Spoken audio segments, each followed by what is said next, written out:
All right, everyone, I'm back. I have been getting much more feedback again, better feedback than before on our digital breakout after I gave a few more hints and people kind of had that mindset that they needed, and a bunch of you have broken out and gotten your digital badge for breaking out.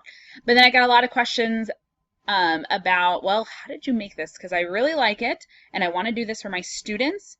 So what was kind of your process? And so I thought I'd do kind of a short video to kind of explain the process that I went through in order to create this digital breakout, and then where you can find some other resources that'll help you do different kinds of clues and things like that.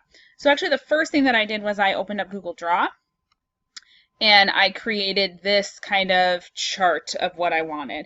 And I knew ahead of time that I had wanted to try to hit as many Google tools as possible without being too complicated. And I even had more ideas like how do I get YouTube in there and things like that. But I kind of kept it to as much of a skill-based or information that you could learn more information that way. So what I did was kind of start with, okay, I knew we started about Connected Educator first, and it was just kind of like a review. Oh, these are the things that we went over, and I specifically and intentionally took you to our Google Plus Tech for Teachers and Students community because I wanted you guys to join it if you hadn't joined it. And so what I had done in there was put that link in there. Let me get over there. I forgot to open that up too. But this is kind of my flow chart. I kind of had what the topic was or the tool was, and then any details. So I knew that I needed to put in an image of social media sites with some hyperlinks. If you had started the digital breakout later in the week, I had made some changes. So if you had gotten here on this site, as of today and as of like Tuesday, Wednesday, I can't remember when I did it, I changed it to make it a little bit easier so that the only link that was there was right here.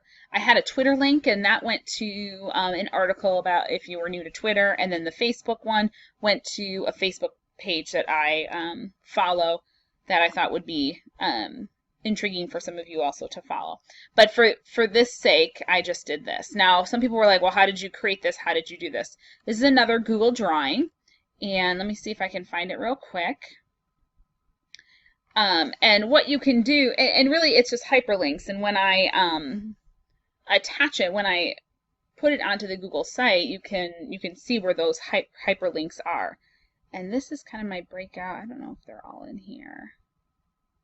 I'll come back to that after I get through the whole thing. So I had created an image of social media sites with hyperlinks. Did that. So the code, I put kind of like where you would go from there. So in the description of Tech for Teachers, Google Plus form or Google Plus page gives a bit.ly to the site. So when I go to my Google Plus page, and I know that you guys saw that, let me get to community.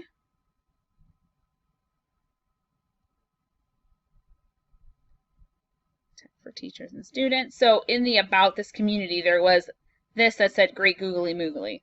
Obviously didn't like shout out to you, you still had to find it. But what I've always told students is, okay, kind of keep your eyes open. Everything could be a clue and things could also not be clues. But in this case, you know, if you kind of hadn't been here before, you know, your eye may have been drawn to what this community was and seen Great Googly Moogly, and then that took you to the next site page. So back to my drawing. So I said this would take me to bit.ly to the site, which would have the slides on it. And I said add the code at the bottom of each slide, which I know bothered some of you because you're like, well, I didn't have to do anything to get there. But I really, I thought that the content on here was really important. Like I said, these were things that we didn't get a chance to get to, but were good like tips and tricks for using Chrome. So sometimes, yeah, you would have to do something in order to find the code. Some people still struggled with this. They didn't know where to look at the code. But if you look as it's going through, you can see in this bottom corner here are some letters. And when you put it all together, it says shared with me. So this ended up being a double code. Yes, it broke the lock in the form. But, you know, as you were thinking, okay, shared with me, a lot of you jumped over to your shared with me in Google Drive and you found an image. And this is what I actually changed. I was trying to make a hyperdoc and it didn't work out, so I just had a digital citizenship image, and it had that code on there. And this was a reminder, don't share this with them until July 18th. You can do this with your students too, obviously. And this was a little different than what you saw, but you can see my process that, I made sure I had what the tool was, what the details were, where it went to, that kind of thing. And this actually ended up giving you a code. Rather than going to a doc, this should say image, it was an image instead. And that got your 3 or your 6-digit code. That was your second lock. Back on this page 2, so this was just embedding the slide presentation. But then down here, if you scroll down a little bit, it said click here for a Googly quiz. Now some of you were like, that's not what was there before, and it wasn't. Before I had a picture of Optimus Prime, and underneath it said there's more than meets the eye. And so that was kind of this hint that there's something else here that you are not seeing. And what I had done with this text, instead of it being light gray, it was white. And so if you kind of like went in the white space, you would find it, or if you highlighted the whole thing, you would see click here for a Googly quiz. That was a little too challenging, so I took that out. But that is something to do, is kind of like play around with the white space or white font and leaving a hint that, hey, there's something else here. Don't forget. I had seen like in here, I could have bolded letters so that it said like Control A, which is select all. So then if you saw Control A and you hit Control A, it would highlight the whole thing, and then you would see that white text. So that's just another kind of trick to doing that. And it is some puzzles. Like, it's not just meant to drill the content there to you. It's also this problem solving and using hints and clues to make meaning from it. So that would take you to that form right here, and that was a form that was just kind of a quiz about Google, just some other things about Google. I made it kind of short. It did have go to page based on answer, so if you got it wrong, it might take you to a resource, or you could get through it all. It was also, I did also, for the first time, surprisingly, use the quiz feature, so you got a score. And then you should have seen, it says in here, in the submission message to the Google, in the submission message, there's a shortened Google URL for you to go there. And that took you to this first sheets, which kind of showed you one way to do conditional formatting. The conditional formatting was done for you, so it was kind of like a self-checking sheet. You had to answer questions. If it was right, it turned green. I think that someone had let me know that there was a slight mistake in it, and I fixed it. That happens, no big deal. But when you got to that last line, when you put the question mark in, well, then another shortened URL came up in that next cell. When you clicked on that, that would take you to your last sheet. And this one was tricky for people. And I realized when we were doing the conditional formatting that if your colors were too similar, you weren't going to see the arrows. So those of you who didn't get there, let me see if I can find it. I can't remember what I called it. So let me do this and get into there, and I can show you what I mean.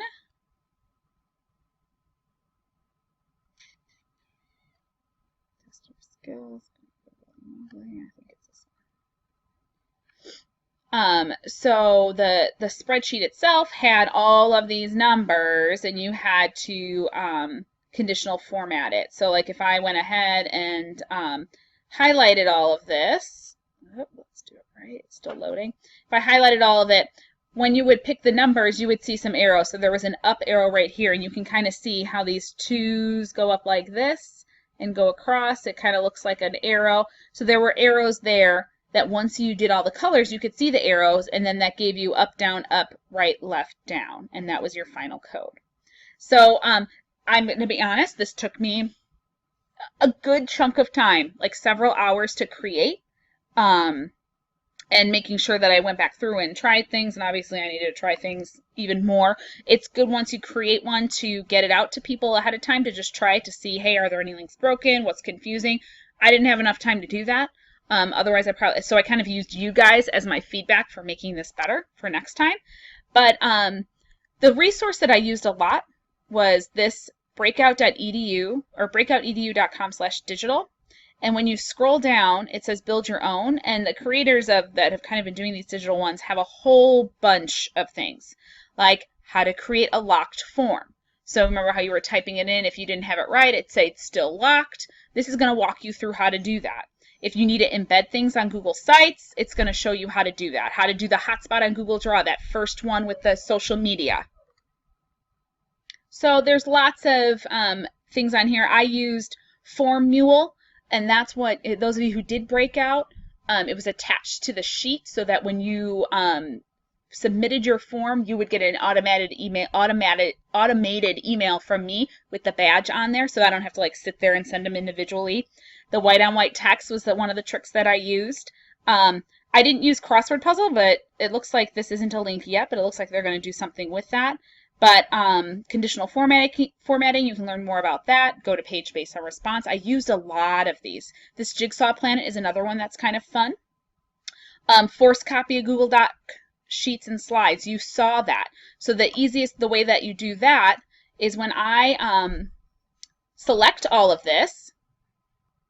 So if I look at the end of my URL here, up here, see where it says edit?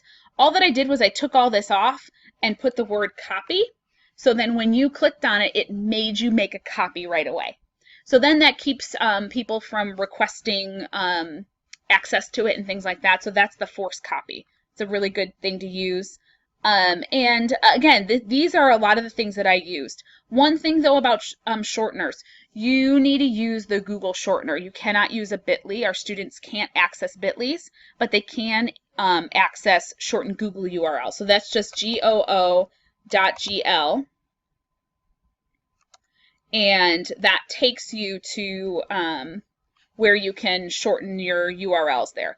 When you sign in, which is really nice and I do recommend, when you sign in, you get all of them that I've ever created are all here. So I can always go back and it does a shortened URL. So if you are doing shortened URLs, you want to go ahead and use goo.gl as your thing. So hopefully this gives you some ideas.